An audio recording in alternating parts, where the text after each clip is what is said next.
보여줄게 매일 아침 달라진 철파엠.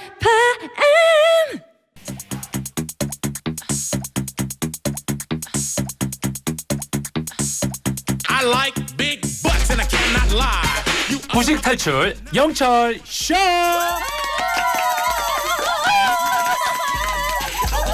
cause you notice that butt was stuffed deep in the jeans she's wearing. I'm hooked and I can't stop staring. 우리 모두가 무식을 탈출하는 그날 폐지될 곧장 코너죠. 목요일은 떠나쇼 문학여행 스타 강사 김재만 쌤과 함께합니다. 도혜라님이 12살 딸과 10살 아들과 함께 듣고 있는데요. 잼마 쌤 얘기를 들으며 등교 준비하는 걸 너무 좋아해서 저랑 아이들이 기다리는 시간이랍니다. 엄마도 딸도 아들도 좋아하는 시간이네요. 잼마 쌤, 마잼마 쌤, 어서 오세요. 안녕하세요.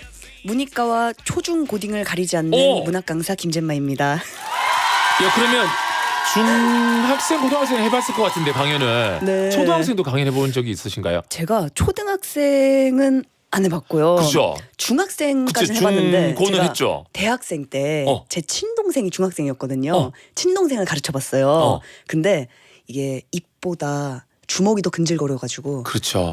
가족은 가족은. 안 되겠더라고요. 네. 친족 간의 가르침이라는 건 존재할 수 없다. 동생이 남동생이었어요? 여동생이. 아, 여동생이었어요. 저는 외숙인한테 5살 차이 맞은 적이 좀 있거든요. 동생 때는 있다 없다. 당연히 있다. 좋아. 양성모님도 잼마쌤 머리 보니까 꽈배기 먹고 싶네요. 크크크. 너무 상큼하고 잘 어울려요. 여러분 보는 날 한번 켜두시고. 약간 무슨 컨셉이에요? 감사합니다. 오늘요 꽈배기 컨셉이에요. 어. 어떻게 하셨지? 그러니까. 아, 진짜 좋아요, 좋아요. 그러면 오늘 문학 여행 어떤 주제로 떠나볼까요? 네, 오늘은 조선시대로 떠나봅니다. 좋소. 네, 영철님은 조선시대 유배라고 하면 어떤 이미지가 떠오르시나요?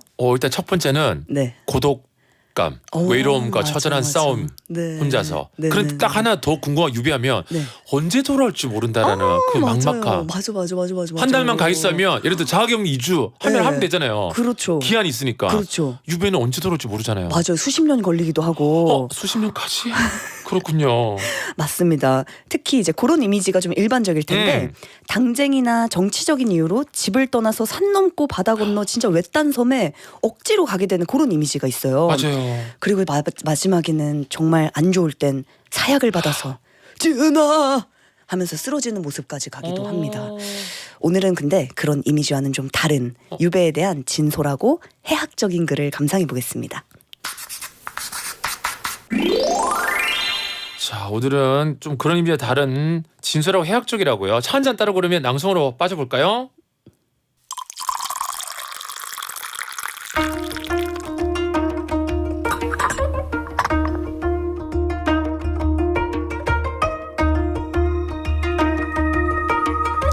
북천가 이곳의 칠성봉은 북쪽의 명승지라 금강산과 다툴지니 칠봉산 한번 가서 깊은 산 찾아가서 구경함이 어떠한가. 나 역시 좋지만은 이 주변 시선이 난처하다. 귀양지로 쫓긴 몸이 명승지에서 노는 일이 분수에 미안하여 처음에는 괴이하나. 나는 본래 문관이라 무관과 다르기로 너를 보내는 게 이것이 비수로다. 내 말을 들어봐라. 내 본래 영남 출신의 졸렬한 선비인데 기생을 데리고서 이천리를 함께했다가 예전에도 없는 호강 끝나게 되었으니 기생 끼고 서울 가면 분수가 황송하고 모양이 고약하다. 부디부디 잘 가거라. 다시 볼 날 있으리라.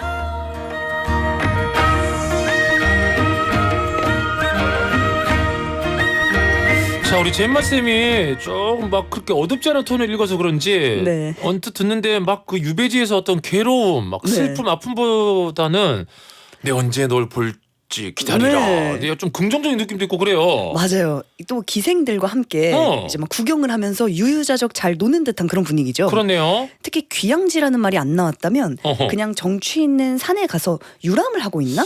이런 느낌이 드셨을 수도 있어요. 네. 방금 소개해드린 글 앞부분은 유배지로 가는 길입니다. 화자에게 그 고을의 사또가 명승지 구경 좀 하시지요? 하고 권하는 상황을 또 담고 있는 가사입니다. 약간 어떤 외유성 출장 논란 있을 수 있는. 아니 근데 화자이자 유배지로 간 사람, 네. 그 사람 누구였을까요? 네, 바로 그분은 조선 후기의 관료인 김진형이라는 분의 유배 과정을 그린 글인데요.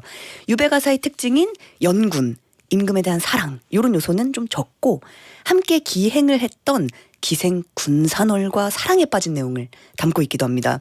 이제 뒷부분에 그 기생에게 신나게 함께 여행을 한 다음에 아마도 같이 서울로 가자고 했는데 뭔가 집이 가까워지니까 문득 현실 각성이 딱 된 거죠. 그래서 함께 서울로 가자고 했던 그 결기는 사라지고 조용히 이제 이별을 고하는 장면입니다. 참 현실적인 이별의 풍경이라고 할 수 있어요. 판타지였어, 판타지. 그렇죠. 이제 현실로 돌아왔어. 현실로 돌아와서 잘 가거라. 다시 볼 날이 있으리라. 이렇게. 현타 왔어, 현타. 그렇죠, 그렇죠. 네. 또 이제 재밌는 건 요 유배 가사는 조선 후기에는 엄청 인기였다고 해요. 사대부와 기생의 사랑이라는 독특한 소재 때문인데요. 지금 보면 이 가사가 그렇게 특별한가 싶기도 하지만 엄격한 유교 중심의 사회가 흔들리던 또 조선 후기의 이야기라서 여성 독자들에게는 대단히 유행이 됐던 작품이라고 하니까 그때 감성으로는 이 가사가 되게 서정적이면서도 파격적인 로맨스처럼 여겨졌나 봅니다. 그렇죠. 우리는 이제 많은 작품을 이제 봤으니까 네. 그때는 또 파격적이었겠네요. 그렇죠, 그렇죠. 그럼 어쨌든 유배형은 어떨 때 내려지는 형벌이었나요? 조선시대 형벌은 보통 5개가 있다고 하는데요. 사형, 유배인 유형, 도형, 장형, 태형. 이 중에 유배는 편차가 좀 있었습니다. 네. 이게 낮은 수위일 때는 그냥 가는 척하고 돌아와 뭐 이런 것도 있었고 그래요? 네, 정말 힘든 유배도 있었다고 해요. 근데 이제 유배형은 대부분 정치적인 이유로 당하는 때가 많았는데 김진형의 경우도 조선 후기에 홍문관 교리로 있던 1853년 이조판서 서기순의 비행을 탄핵하다가 함경도 명촌에 유배가 됩니다. 그 과정을 가사의 형태로 남긴 게 바로 오늘 소개드린 북천가인데요. 실제로 김진영은 유배지에 도착을 하면서 거의 바로 다시 방면을 받았기 때문에 유배 생활을 길게 하진 않았다고 합니다. 그래서 그런지 보통 유배지에서 쓰인 글과는 좀 결이 많이 다르죠.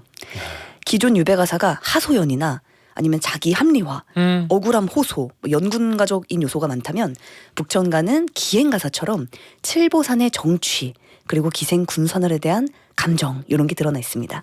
그래도 벌 받으러 갔는데 이런 글을 썼다는 것 자체가 되게 남다른 호연지기, 풍류가 또 느껴져서 당시에도 좋은 반응을 얻었던 것 같습니다.